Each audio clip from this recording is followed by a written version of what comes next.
especially as a county and as a country, munajua, we have put a lot.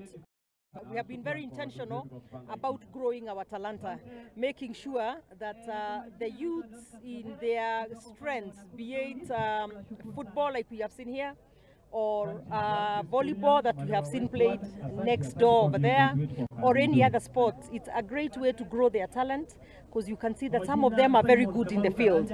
And I believe in helping them grow their talent, we help strengthen them and get away from things that are harmful to them. Hata sasa NYS waanze kuchukua watoto wao kutoka hapa. These are talents.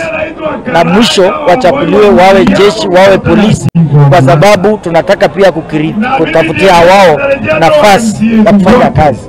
Serikali kuu kupitia waziri ya babu na mama, hii pesa ya talent, pesa inaitwa talanda ela. Sasa waje hapa Ngata, wangekuwa hapa kupeana hiyo pesa. Kwa hivyo tunatoa mwito kwamba pesa isikishie ati Nairobi Nyayo Stadium.